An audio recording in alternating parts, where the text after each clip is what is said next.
All right, thanks everybody again for coming out tonight. And I'm just going to read a short introduction to our speaker. Tonight's presentation entitled Exploring Oregon's Ancient Forests is presented by Chandra LeGue.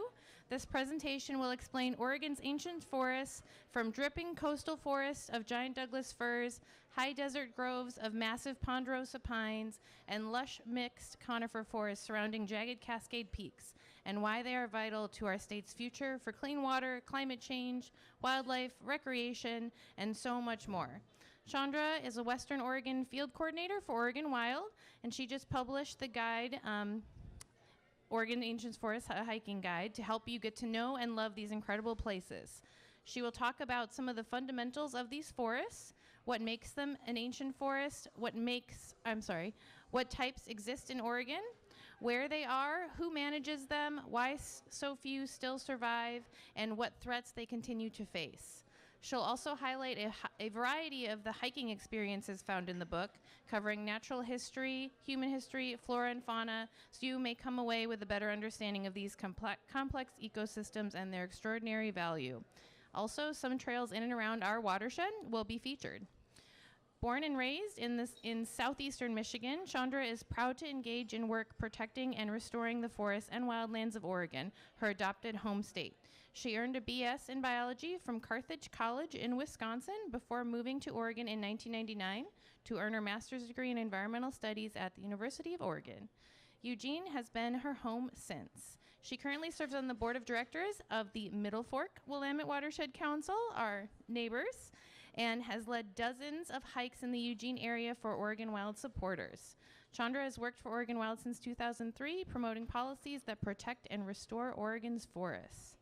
And with that, let's welcome Chandra up here. Thank you. There's your clicker.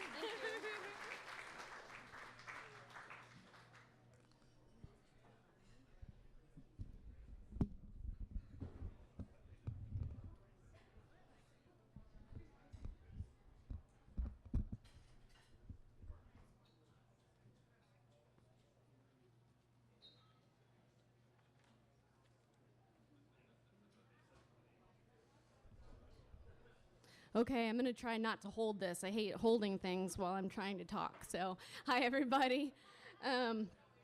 Thanks for being here, and I hope to share some great information with you. And at the end, I'll leave some time for Q&A if you have questions about anything I talk about. And we'll see if we can make the clicker work. Click.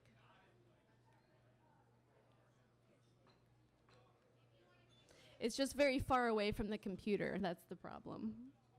Aha. Ah. Okay. Well, I am supposing that many of you are here because you love to hike. Who here likes to hike? Oh, yeah. Awesome. Good. Or that you also are into forests. Who's into forests? All right. Cool. I'm in good company. So I love to hike. And as my intro that Maggie read said, I grew up in Michigan.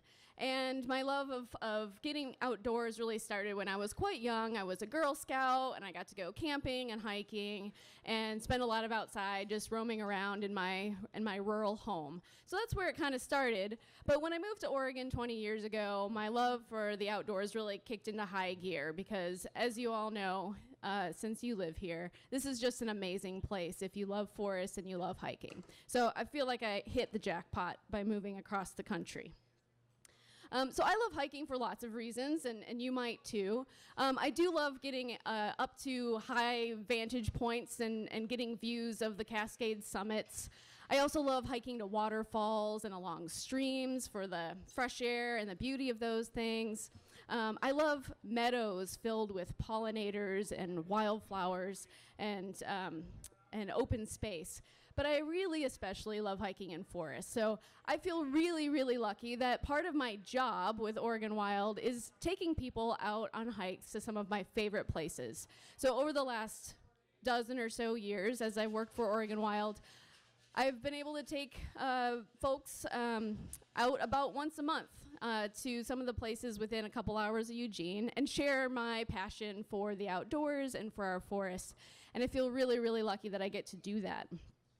And being able to do that and explore some of the places in all of our backyard here led me to appreciate those forests even more and to kind of set myself up for writing a book about hiking in those forests.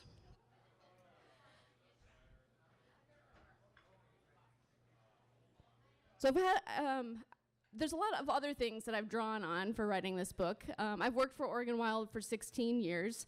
And we are primarily an advocacy organization that's been around since 1974. Our mission is to protect and restore Oregon's wildlands, wildlife, and waters as an enduring legacy. And that's been pretty successful over in some categories over the years. And we're still working on it in many others. But it's an organization I feel very passionate about and feel lucky to work for. And while the word forest doesn't appear in Oregon Wild's mission that I just read, forests are absolutely an essential part of all of the work we've done over the last 45 years. We've been involved in getting protections for endangered species like northern spotted owls, Pacific salmon, and other wildlife that depend on forest ecosystems. We've been involved in gaining permanent protections for wilderness areas like the Three Sisters, the Strawberry Mountains, and most recently, the Devil's Staircase Wilderness in the Coast Range, which you can see up here.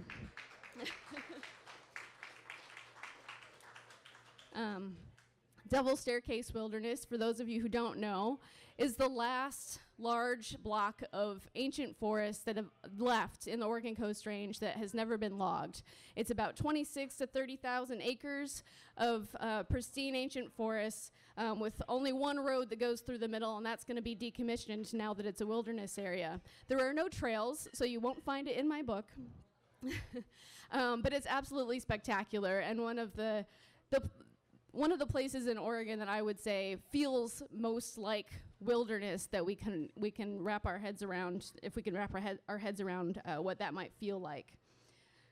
That statistic that in the trivia question rounds of how much of Oregon's wilderness is forest, 84%, was actually a real shocker for me. I heard some grumblings about maybe it wasn't that high, but because we think of wilderness areas, which are protected by Congress, as being kind of a lot of our mountains, right? Mount Jefferson, Mount Washington, the Three Sisters. But really there is actually a lot of wilderness that spills down around the sides of those mountains. And one of the reasons that Oregon Wild has focused on protecting wilderness is because there are forests involved. We've also worked over the years to protect the 2 million acres of roadless areas across the state. We've challenged management plans that would shrink riparian and stream buffers. And we've fought for rules that protect large trees across central and eastern Oregon, where things are look a little different than here in western Oregon. So in my job, as fun as leading hikes is, I also get to be an advocate for Oregon's forests in all of these ways that I've just been describing. I get to defend policies and laws that are meant to protect and guide forest restoration. I work with federal agencies like the Forest Service to ensure that there's ecologically sound management happening on our public forest lands. And the fact is that forests need advocates. And here's why. Over the last century, we have destroyed or fragmented almost all of the diverse unlogged forests in Oregon. So what once looked like this beautiful landscape, this is around Tidbits Mountain, has been changed pretty dramatically. We have logged much of our old growth forests, and we have fragmented our national forests. This picture up in the upper right corner is of a part of the Willamette National Forest, and you can see all of the little patches that have been clear cut over the years. So today we only have about 15 to 20% of our forests that have not been logged. Those are what I'll call ancient forests, and I'll describe what I mean by that in a little bit. So all of this fragmentation from logging and road building has had big impacts on our once thriving forest ecosystems and everything that they provide for us.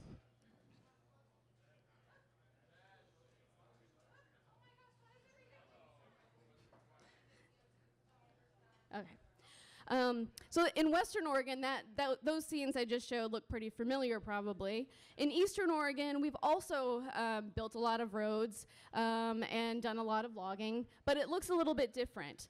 There, we've removed just the largest trees in many areas in a process called high grading, as well as some clear cutting. And we've also excluded fire from this landscape where fire used to be quite common. Show me fire picture.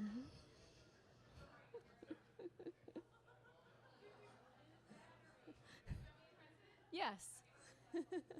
Okay. So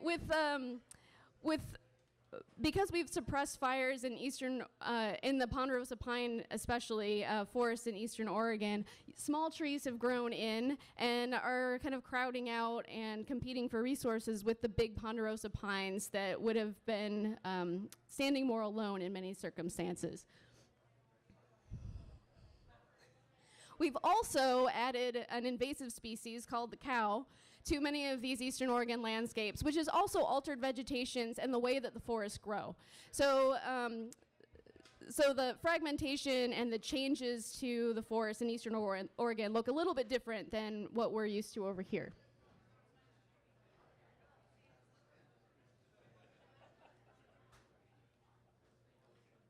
Okay.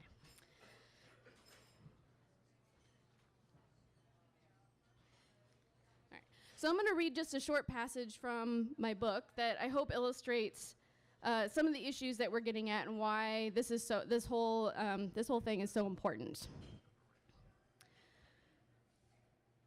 From a small lake on the western slope of the Cascades, where some friends and I had set up our tents beneath towering western hemlocks and red cedars the night before, we set off through the dense forest, following the stream flowing from the lake. There was no trail. We were deep in the wild and in rugged country where trail building and maintenance were not prudent endeavors. And the shrubs, evergreen huckleberry, Oregon grape, devil's club, formed green walls, making forward progress difficult. Climbing up on fallen logs 3 to 5 feet thick, we followed an elevated highway, our path a giant array of pickup sticks. Whenever we needed a short break from the strenuous route, we gazed upward in awe at the towering trees surrounding us. The world was draped in countless shades of green, stacked in lacy layers. Everything smelled fresh and dirty and old at the same time. Small openings in the forest stood out, washed in sunshine. Birds and squirrels flittered in the underbrush, heard but not seen. We continued for hours, taking it all in. We stopped for lunch, damp, warm, scratched up, but reveling in the beauty and loving every second of the experience in a grove of some of the fattest, tallest trees I'd ever seen. That's in the picture on the left. It was the epitome of peace, of joy, of camaraderie with nature and each other. While my friends perched on logs to enjoy their sandwiches, I wandered away for a vantage point, looking to capture the moment with my camera, as I did here. Using the thick bark of a giant tree, I pulled myself up onto a down log. Leaning on the giant and steadying myself for the photo, my hand hit paper. I looked. My heart dropped. It was a marker for a timber sale.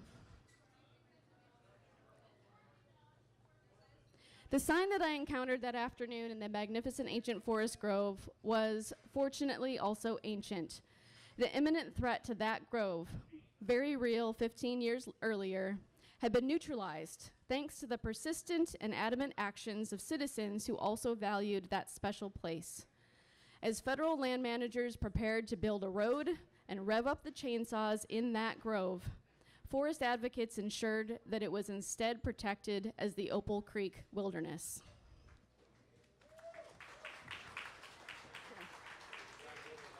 Sorry.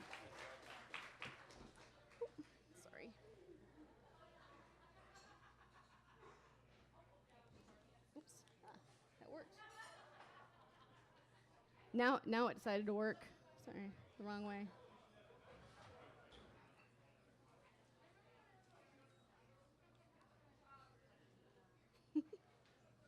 Okay. All right, so the Opal Creek example was essentially the setting for the 1991 book that was the inspiration for my book, Oregon's Ancient Forests. Written by Wendell Wood, who worked and volunteered for Oregon Wild for much of its history, the book came at a time when we were still logging ancient forests at an astounding rate.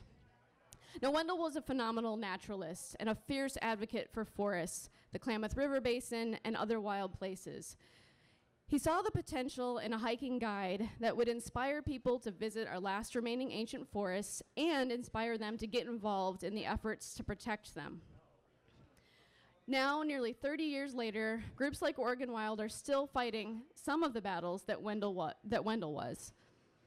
While some of the forests that Wendell was fighting for are now protected as wilderness, like Devil's Staircase, or they're protected as roadless areas under the roadless rule, or they have other strong management protections. There are others that are still under threat from corporate greed, loopholes in protective laws, and political forces that prioritize corporate profits over ecosystems that are centuries old.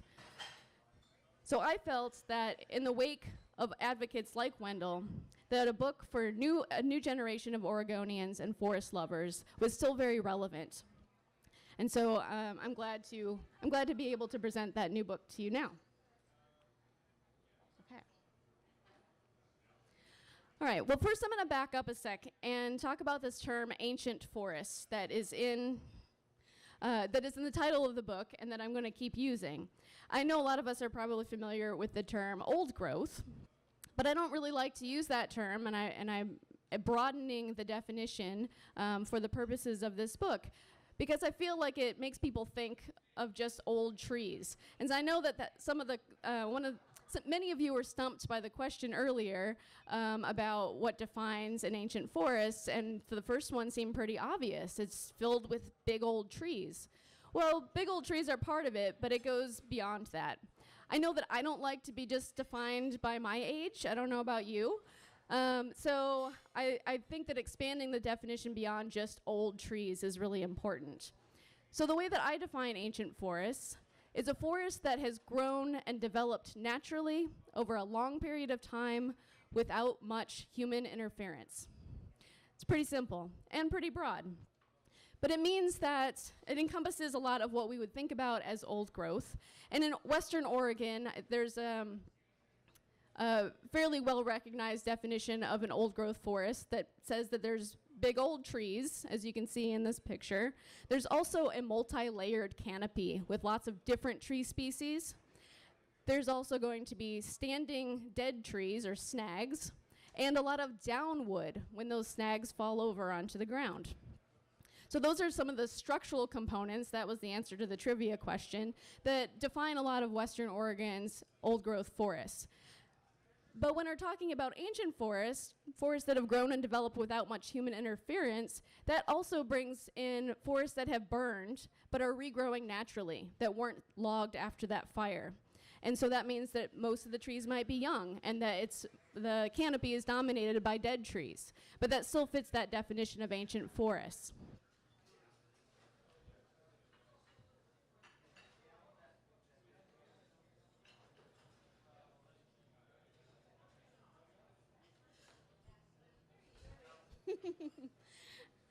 There's actually a lot of clicking in this one, Maggie.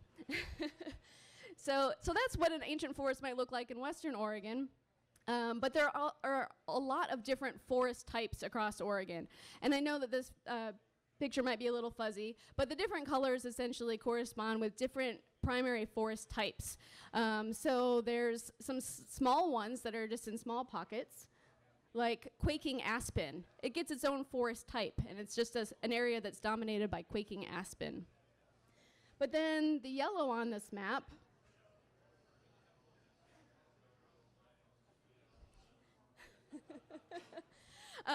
is the ponderosa pine forest type, which covers a lot of central and eastern Oregon, and is dominated by ponderosa pine. But there's also other tree species mixed in, but it's typically drier and doesn't have that same type of forest structure that we think about with Douglas fir forests here in western Oregon. On the Oregon coast, we have what I'm calling the coastal fog zone forests that are dominated by Sitka spruce trees, as well as western hemlock and red cedar that only grow within a short distance of the coast. And down in southern Oregon, there's also coast redwoods that live in this zone. And then, of course, all the green on this map is the Douglas fir forest type that we're most familiar with here in our backyard and has more of that that classic old growth structure that you might be thinking of and that the previous slide showed. So there's a lot of diversity of different forest types across Oregon, but there's also a ton of diversity within each forest. And that's because these forests are incredibly dynamic. They're not stuck in any one state of being. They're always changing. And that can be at large scales, like a fire burns and it starts over from scratch. Or because there was a windstorm and a few trees fell over and it opened up an opportunity for sun-loving trees to get established in an opening. And then there's just because of that, there's tons of biodiversity. So all of the things that are fun to explore about an old forest are because of this diversity of structure and the dynamism of these ancient forests. So up here I've got some pictures of mushrooms and mosses and lichens, wildflowers, dead trees that have been pecked open by woodpeckers and in this case have fallen over. There's a nice nurse log that's been on the ground for probably 100 years, and there's some pretty big hemlocks starting to grow out of that tree that's fallen on the forest floor, giving the next generation a leg up.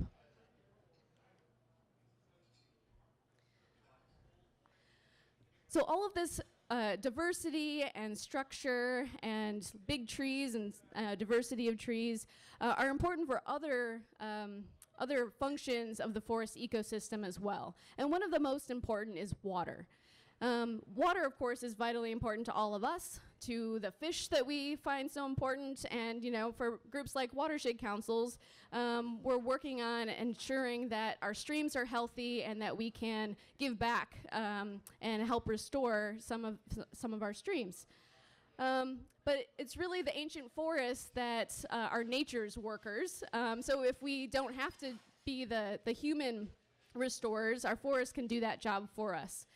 So ancient forests with those big trees and all that diversity provide structure to the streams. Those trees fall into the water and provide, they trap gravel and they provide rearing habitat for fish. They're also forming the backbone of the food web in a stream. All that leaf litter, for example, is feeding little microorganisms that then feed bugs, which then feed salmon.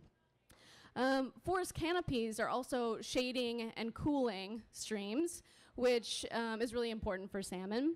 And the forest soils, which are often really deep and organic and rich, are filtering our water slowly, releasing water and snow into our watersheds instead of just at a slower rate, instead of just rushing off down the pavement.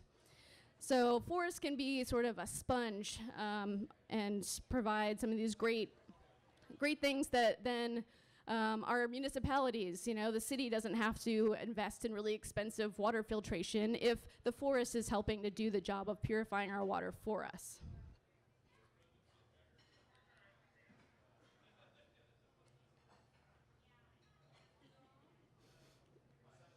It's so funny. Sometimes it works. Sometimes it doesn't work. Can you get me, Maggie? All right. Another way that that forests, especially ancient forests, are important with all that diversity is that it provides a diversity of homes for a lot of different wildlife. Now, I haven't seen all of these wildlife forms in my travels around Oregon. Maybe you guys have. But that doesn't mean they're not out there and that there's not good habitat in ancient forests. So from little critters like millipedes that are chomping up needles on the forest floor and recycling them, to woodpeckers that are being engineers in those snags and eating grubs and thriving in burned forests in many places, to the northern spotted owl, which absolutely depends on these Douglas fir forests with those multi-layered canopies, the large trees in the overstory, and in some cases burned forests. They definitely can live in burned forests. I know that was another tricky one on the trivia questions.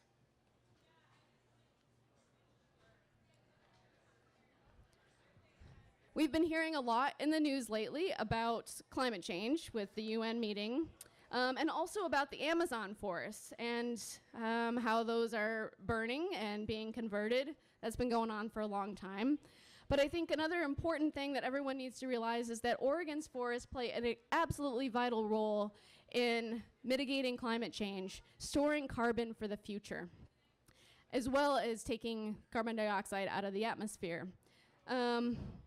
Not only that, and that is that we can play a role by protecting forests here in the global scale of things, but we also, having these ancient forests will also help all sorts of other plants and animals adapt as our climate warms and changes.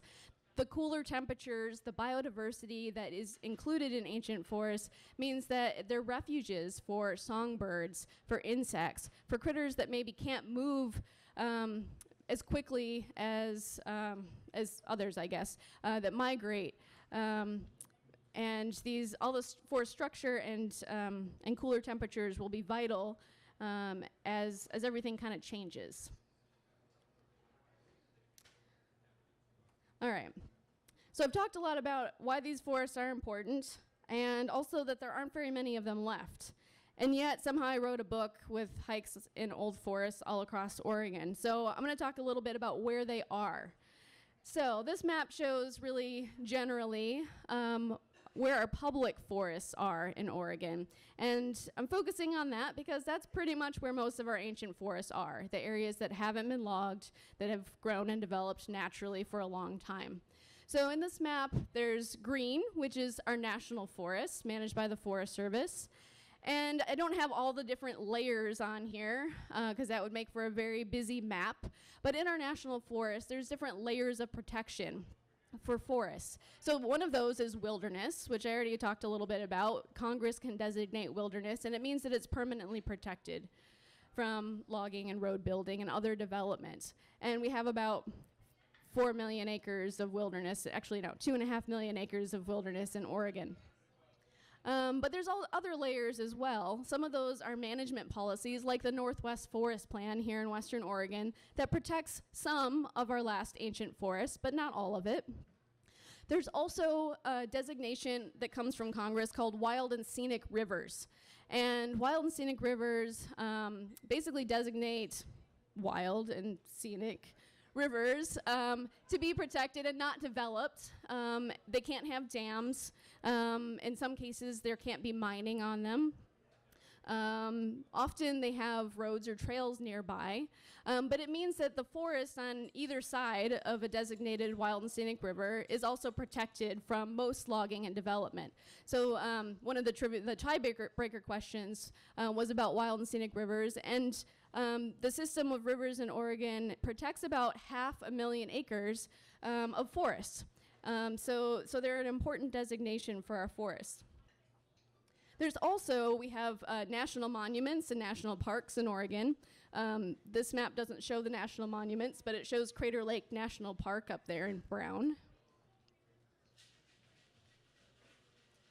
And then this map also shows state lands in yellow and BLM lands in sort of the peachy color. So we have a bunch of those, and but there's not quite as many protections there for ancient forests. On state lands in particular, most of those are managed for timber production, though there are some ancient forests left in some of our state parks, which are featured in the book in the North Coast.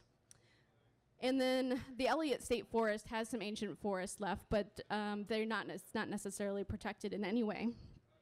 And then on BLM land, which is a good chunk of Western Oregon, we have some ancient forests left, but there aren't very many trails in them, so there's not many featured in this book, for example. And they have a new management plan that will make it harder to protect some of those remaining ancient forests. All right, so here's just an example from the book. This is one of the regions that I identify and where I have hikes in the book. It's an example from the Siskiyou Crest region that kind of shows some of the overlap of some of these protections and where the hikes are. So if you can see it, there's brown boxes with a number inside, and that's where the hikes are.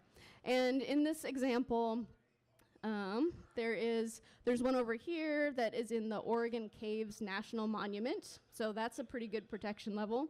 Down here, we've got one in the Red Buttes Wilderness.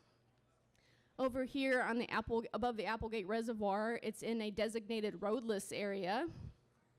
And then over here, there's 3 hikes that are in the Cascade-Siskiyou National Monument that are on BLM land, but also a national monument. So all of those have a fair number of protections that people have worked hard to achieve so that these ancient forests remain standing. And that's why they're still there. All right, so to get in a little bit more about what's in the book and what went into it, I'll just throw this up here.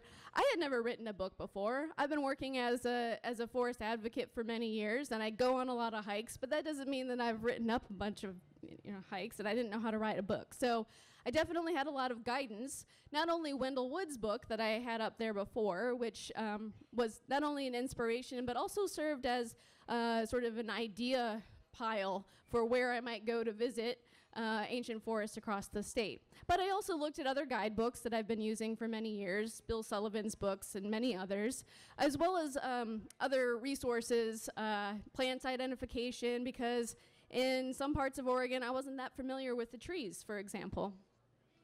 I was pretty clear on what I needed to bring in my backpack when I went hiking, so I've done a lot of hiking. But I added a few things because I was going out on trips to places I didn't know, and mostly by myself. So I got myself one of those little SOS satellite beacons, a can of bear spray, and a couple of other things, beefed up my first aid kit so that if anything happened out on the trail, I was prepared. Had a plan, let everyone that I cared about know where I was going to be and when I was coming back, all that smart stuff. And then I set out. I spent a lot of time camping across Oregon. I put about 4,000 miles on my Tacoma and about 400 miles on my hiking boots. And in the summer of 2017 and the beginning parts of 2018, I took a sabbatical from my regular job and got out there hiking. It was pretty great. I had to cover a lot of ground. This book covers all of Oregon. So in the book, I break it down into 14 different regions, kind of north to south over on the Coast Range, and then north to south going from Mount Hood down the Cascades, and then over into central Oregon, the Blue Mountains, and the Wallowas. So it was a lot of work. But it meant that I got to spend time in some really amazing places. Does anyone recognize this scene? Does anyone know where this is? My husband doesn't get to answer. That's Strawberry Lake. It's in the Strawberry Mountain Wilderness, and it's one of my favorite places in Oregon. And I got to spend my hike up there and then walking around the lake with no company but a bald eagle. It was pretty great. But I also ran into a lot of roadblocks, sometimes literally. The summer of 2017 was a summer of fire in Oregon. So there were some places that were off limits. I couldn't go. The Columbia Gorge, for example, totally out of commission for hiking that summer. Down in southern Oregon, I ran into some places that were closed because of fire. Some of them I was able to go back to when I encountered these roadblocks, but some of those trails are still closed. And so that's just another lesson in the dynamic nature of these forests and the dynamic nature of hike guide writing as well. I also ran into some early snowstorms that winter of 2017, and so I wasn't able to get to some places, and it delayed some of the production of the book, but here we are 2 years later, and everything's going well. And then some other blocks that I ran into were emotional, not gonna lie. I'm not really afraid of bears. I had my bear spray, and I know you make noise and you make yourself big and all that, but hiking down a trail in a strange place, encountering pile after pile after pile of fresh bear scat is a little disconcerting. I never actually saw any bear at close range, so I felt pretty safe, actually. I did hike in a lot of wolf country, but I would have been so thrilled to see or hear a wolf, I can tell you that. Definitely was not afraid of encountering one. They're pretty afraid of people. I sure wish that had been the case, but I probably would be a little scared as well. So anyway, there's some of those mental roadblocks as well as physical ones that you have to get through in doing something like this. Okay, so what ended up in the book are 91 hikes across those 14 regions. The book has all the standard stuff you would find in any other modern hiking guide. It has GPS coordinates and turn-by-turn directions and what you'll find at the trailhead, and a description of what you find along the trail. And that's where I think, or I hope, this book really sets itself apart, because it's not just about getting to the summit and taking in the view and what mountains you see. It's really about what you see along the way. And it's about the ecosystem that you're hiking through. It's about some of the plants and animals that you might encounter there and what holds them all together. I have the different forest types that we already talked about that are listed, as well as management of different areas, how they're protected or how they're not protected. And I try to infuse it as well with my own sense of exploration and curiosity, because I think it's really fun to explore these forests. So I have some tips for enjoying forests, like getting to know the trees and plants and animals that might live in an area, taking guides with you, being curious, exploring off trail a little bit, carefully, of course, not to damage the environment, but they don't build trails necessarily to go by the most interesting trees. So if you see an interesting tree, go and take a look at it, explore, ask questions about why the forest looks the way it does, for example. So I just encourage people to do that throughout the book as well.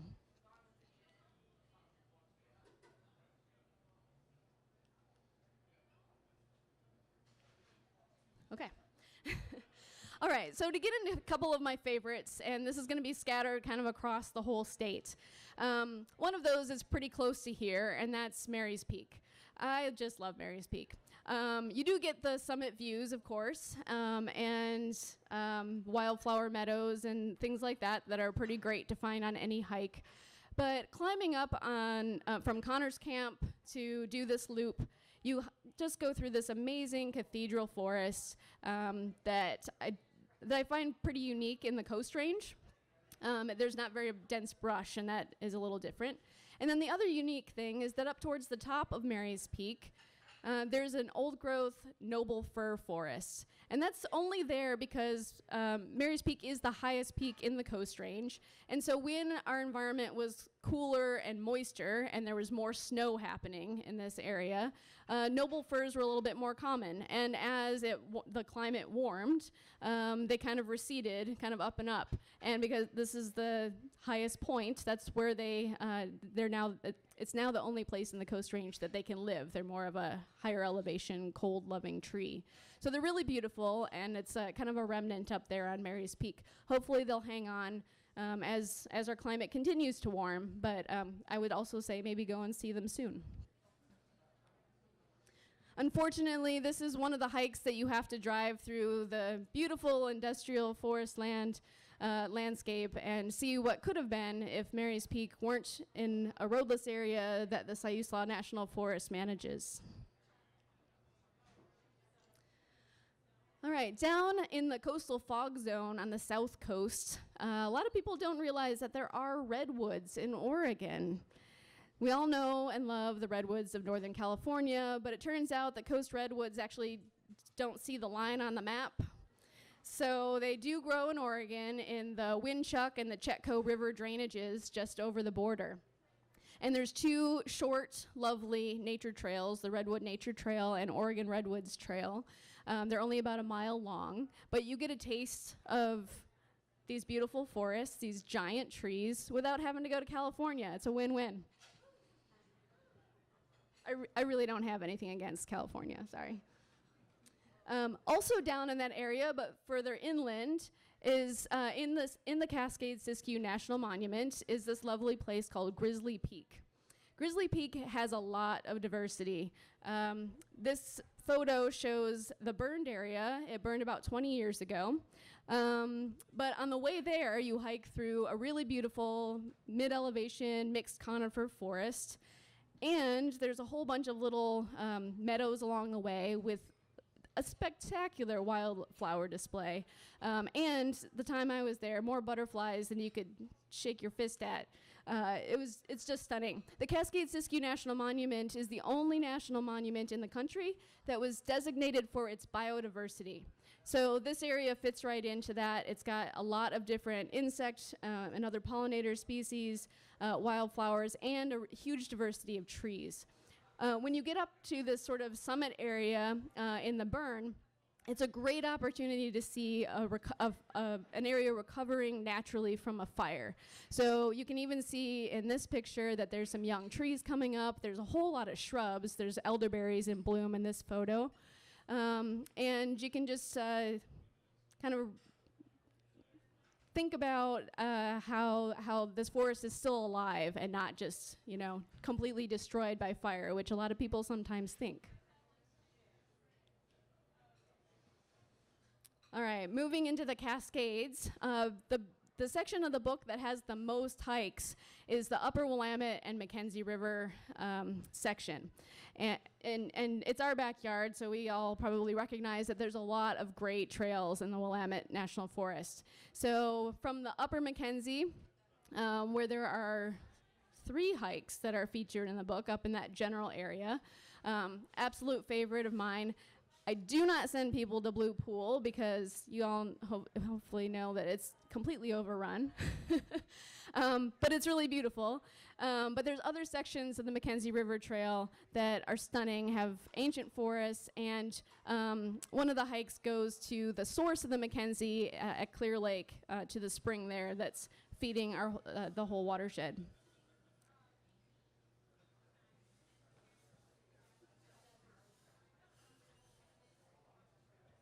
Maggie, help me out.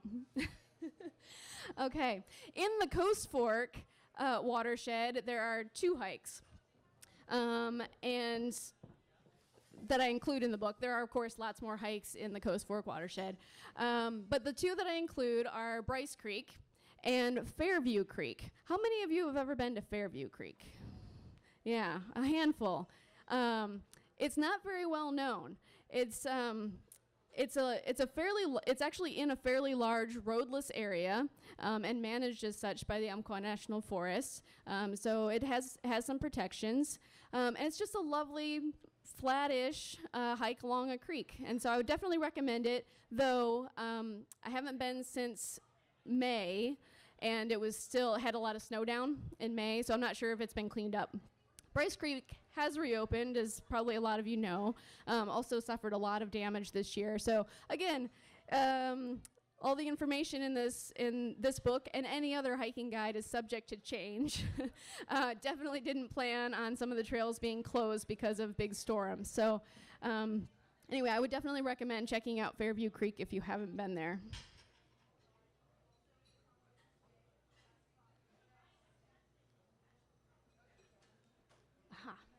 Okay, moving south into the Umpqua Basin. This is another one of my absolute favorite places in Oregon, Twin Lakes. It's up the North Umpqua and also in the center of a large roadless area called the Calf Copeland Roadless Area. And it's another one of these hikes that has everything in my book that I love. It's got these beautiful lakes, as you can see here. It's got views. You can see Diamond Peak in the distance there looking north. You can see Mount Bailey and Mount Thielsen down there in the South Cascades. It has meadows, and it's got some beautiful forests. It's because we're getting farther south into the Southern Cascades, there's trees that don't live as far north as here, like the Shasta red fir. Beautiful ancient Shasta red firs in this area. Some of them burned. There was a fire in this area just 2 summers ago. But it really didn't affect the trail very much, and you don't have to walk through many areas that are completely burned. So again, another place to sort of watch the fire recovery as you go back year after year, hopefully. And this area is in, oops, back, please. Okay. This area is in what Oregon Wild's calling our Crater Lake Wilderness campaign. Or Crater Lake Wilderness proposal. So someday we hope to connect the existing wilderness areas in the Southern Cascades surrounding Crater Lake National Park, and the various wild forests that kind of spill down the slopes of those mountains would be protected as wilderness as well. And so Twin Lakes would be part of that. One of the unique things about this wilderness proposal is that it's the headwaters of 5 major river systems in Oregon: the Deschutes, Klamath, Willamette, Umpqua, and Rogue. Thank you. I should have it in my brain. Okay. Thank you. So moving a little further afield, I got to, as I went out into Eastern Oregon, where I was less familiar with the places to hike, I was just so pleasantly surprised by some of the forests that I found out there. The region that I think I enjoyed the most was the Northern Blue Mountains. Part of that was because it's so not traveled. I mean, there were just so few people out there. It takes a long time to get there. In fact, this hike shown here, this along South Fork Desolation Creek, is pretty aptly named. It took about an hour and a half to get to this hike from Highway 395, and that was turning off about an hour south of Prineville, so it's really out there. But it's spectacular. There's a great mix of trees. This shows a western larch and lodgepole pine forests, but there's also Engelmann spruce and moist areas, and I really didn't know what to expect, and so I found myself very pleasantly surprised with this whole area. There's 2 hikes in this region in the North Fork Umatilla Wilderness, which I wasn't even sure was a wilderness area, but sure enough, it's absolutely gorgeous. So it was great to get this far out there.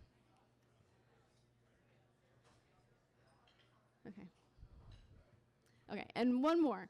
In the Blue Mountains region, so kind of right in the center of Central Oregon in the Malheur National Forest, I found some great hikes that were mostly along streams. And that's because that's where a lot of the forests are. You think of Central Oregon as being a lot of high desert, which it is, but along many of our river systems out there, we find some really beautiful ancient forests: ponderosa pines, western larch, spruce, lodgepole, and then lots of broadleaf trees that live along the streams. So in this case, this picture is of the Malheur River Canyon Trail. This is in a designated wild and scenic river, and so it has a protected buffer that protects the forest along this stretch. And then other streams in this region that I hiked along were the North Fork of the Malheur and Myrtle Creek, which were both really beautiful as well. Myrtle Creek is still not protected as a wild and scenic river, and I encountered a lot of cows along that trail. So that's one of the things that that we could work on, protecting our forests a little better, is by protecting our streams from grazing.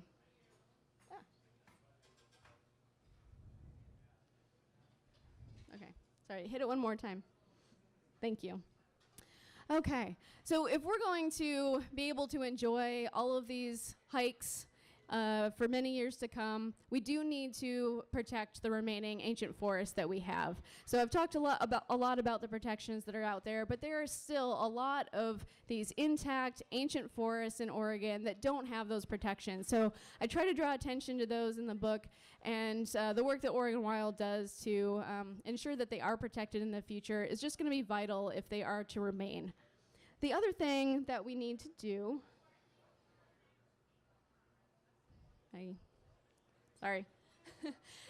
The other thing that we need to do is to restore these ecosystems. So we can protect existing forests, and that's great. But we also have done a lot of damage through past logging and road building, fragmenting these forest ecosystems and all they provide for us. And we can actually do some active management that many people are in favor of, that can help turn, sorry, this is a lot of clicks, Maggie, I'm gonna ask you to do it slowly for me. Click. That can turn a forest that has been clear cut and regrows as a dense plantation, and they can be thinned to accelerate the structure and add some more diversity into those forests, so that someday they may again grow back into these and to have these ancient forest structures and function more like a forest. So that is a hopeful note. There are trade-offs with doing this. It does have impacts on the land, and it has impacts to carbon storage over time. But I think it could be very worth doing. And in Eastern Oregon, there's different types of restoration that are necessary. We need to reintroduce fire back into the landscapes that evolved with it for so long. So that can mean taking out some of the small trees that have grown in,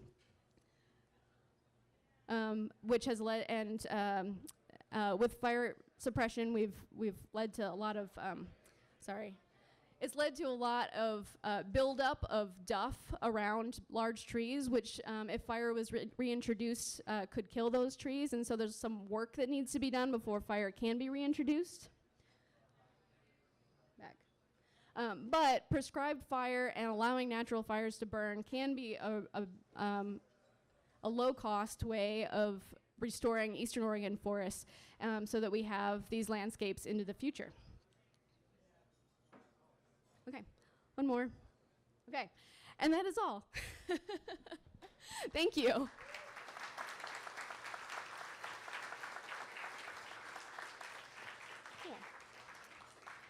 All right, we have time for just a couple of questions before we move on to drawing raffle winners, right?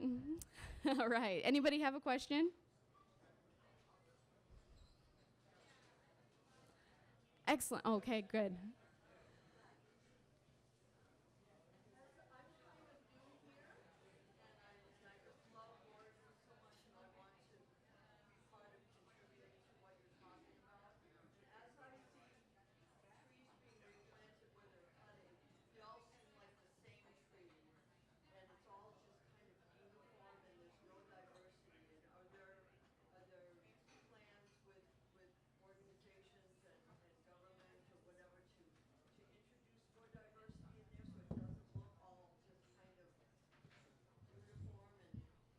Sure, the question's about, when trees are replanted after logging, it seems to be a lot of just the same species, and that is true, especially on private lands where the focus is on timber production. It pretty much is mostly one species being planted, and that's because it's being grown as a crop.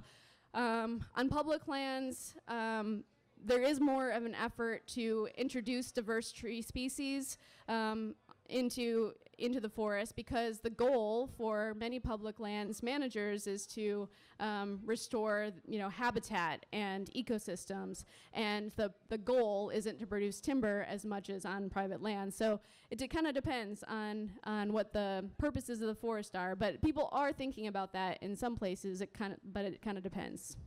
Yeah.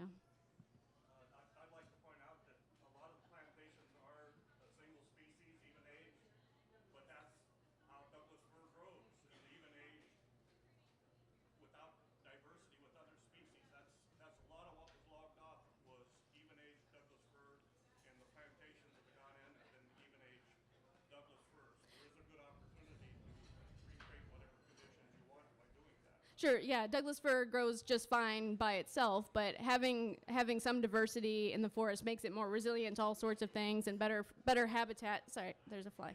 And better habitat for wildlife with more diverse structure. So if I were going to manage a Douglas fir forest for ecosystem function, I would make sure that there were other tree species in there.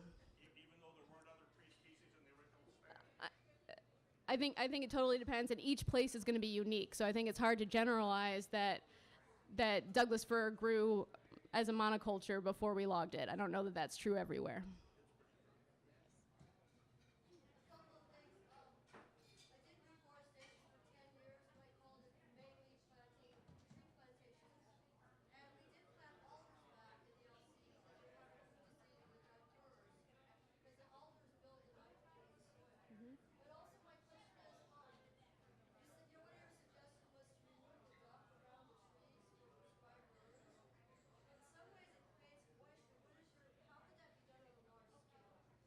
The question's about removing duff around large trees in Eastern Oregon. And I guess I wasn't recommending that we actually like go out there with rakes.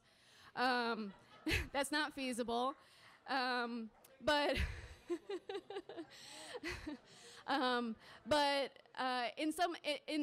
in some places where you're really trying to protect those large trees that have that buildup, it might be feasible to do. I think it's more about removing the smaller trees and then being careful at where you do set prescribed fires, so that they don't get too close to those duff collars around the trees, so that those big ponderosa pines don't kind of get burned up unnaturally. So it's kind of a mix of things. Yeah.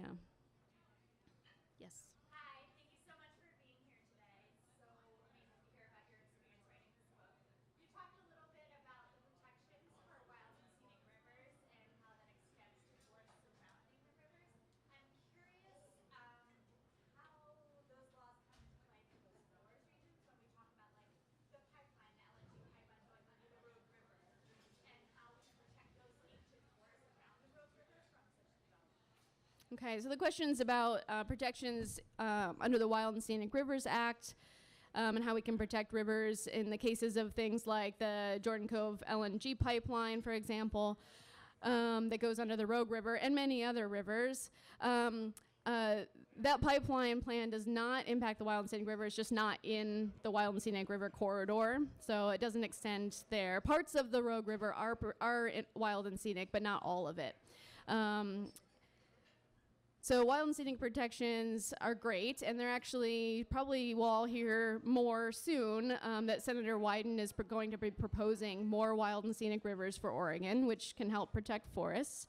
But specifically to like the LNG pipeline, there's that protection's not going to come into play, and so it means that management plans for each national forest need to reject that pipeline if it violates the management plan or other laws like the Clean Water Act, Endangered Species Act. There's many laws that I think it's violating if it were to move forward. So we have to use all of those tools. So maybe time for one more question. Okay. Well, if anyone would like to purchase my book, I have copies here, and I'm happy to sell them to you. Thanks for listening and for coming out tonight. And I'll turn it back over to Maggie.